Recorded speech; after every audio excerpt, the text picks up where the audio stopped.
Hallo Deutschlerner! Did you know that you can use verbs as adjectives in German?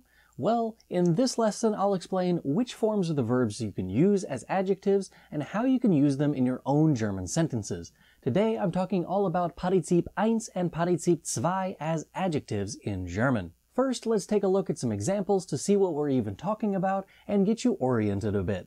Das lachende Baby ist sehr niedlich. The laughing baby is very cute. Der Polizist half dem blutenden Jungen.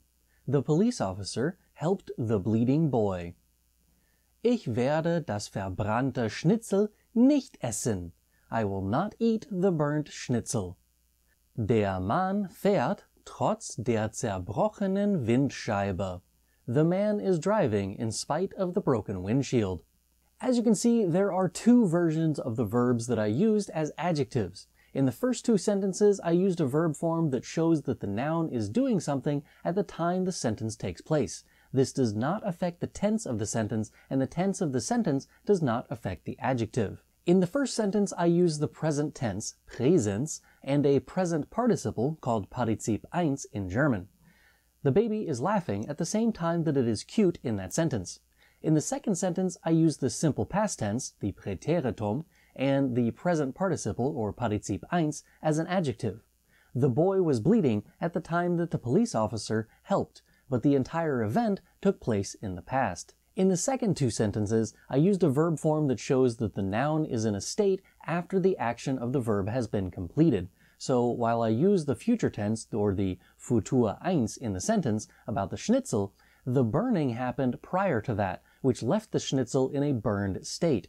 In the next sentence, I used the present tense, or Präsens, but the breaking of the windshield occurred prior to the driving in that sentence. The windshield is already in the broken state before the man started driving. In English, we label these participles in a much more clear manner than we do in German.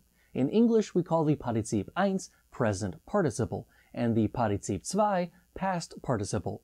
These two names help us to understand what they do and why we might need them.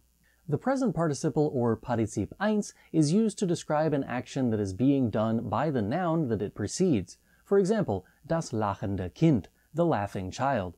The child is currently laughing, and rather than say das Kind, das lacht, ist niedlich, we shorten the sentence down to use the verb lachen as an adjective. In order to form the Partizip 1 of a German verb, we simply add d to the end of the infinitive.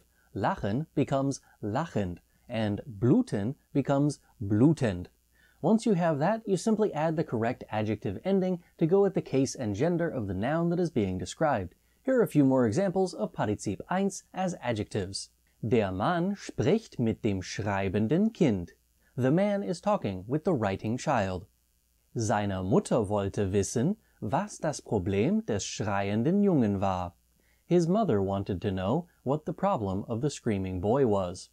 Du wirst einen tanzenden Hund vor der Tür sehen. You will see a dancing dog in front of the door. Nimm niemals einem fressenden Hund das Futter weg. Never take the food away from an eating dog. Partizip 1 is not nearly as common as Partizip 2. The Partizip 2 is called past participle in English. It shows that the action is completed. You are likely already aware of how these are formed, as you need the Partizip 2 in order to create the perfect tense. Partizip 2 generally start with ge and end with t.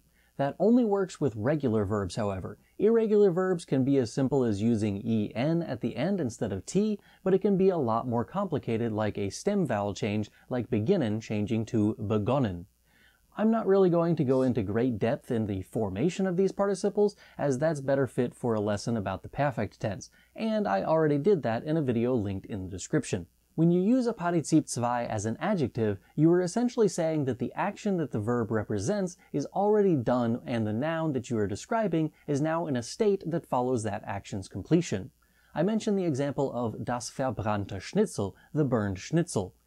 We know what happened to the schnitzel before it wasn't eaten by the speaker in that sentence. We can tell this through the Partizip 2. Once we create the Partizip 2, we simply add the correct adjective ending to match the case and gender of the noun that we are describing, as we would with any other adjective. Here are a few more examples of these in action. Kevin hat die gekauften Lebensmittel fallen gelassen. Kevin dropped the purchased groceries. Der Feuerwehrmann findet die vermisste Katze. The fireman finds the lost cat. Hänsel aß schnell die gebotenen Kekse. Hänsel ate the offered cookies quickly. Mein Sohn nimmt das frisch gebackene Brot aus dem Ofen. My son takes the freshly baked bread out of the oven. Quick side note about the last example. I added an adverb frisch before the adjective gebacken. Adverbs are used to describe adjectives, among other things. In this sentence, the word fresh describes the way in which the baked state came about. In this case, recently, as the bread was freshly baked. Just for fun, let's see a few more examples of that kind of thing. Ein gut trainierter Hund zieht nicht an der Leine. A well-trained dog does not pull on the leash. Das Mädchen fährt ihr neu gekauftes Auto zur Schule. The girl drives her newly bought car to the school.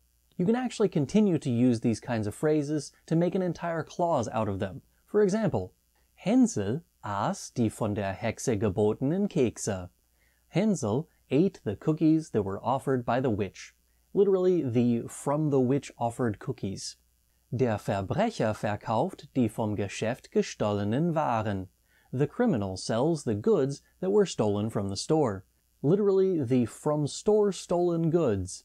To recap what we've learned so far, Partizip 1 refers to verbs which look like infinitives with d added to the end. When they are used as adjectives, they show that the noun is engaged in that activity while the action of the sentence is taking place. Partizip 2 refers to verbs which have been changed to the form that is used in the perfect tense. This is generally indicated by a ge in front and a t at the end. But there are a variety of other rules that dictate how these are formed for the Partizip 2. When used as adjectives, the Partizip 2 forms of verbs show that the noun is already in a certain state because of the action that the Partizip 2 represents. Now let's take a look at some mixed examples to see these words in action. Der Polizist erkennt den versteckten Jungen. The police officer recognizes the hidden boy. Der erkannte Junge kommt aus seinem entdeckten Versteck. The recognized boy comes out of his discovered hiding place. Er spricht eine Weile mit dem beruhigenden Polizisten. He speaks a while with the calming police officer. Der erwischte Junge geht mit dem versichernden Polizisten zum Auto. The caught boy goes with the reassuring police officer to the car. Das krabbelnde Baby ist auf dem frisch gefegten Boden. The crawling baby is on the freshly swept floor.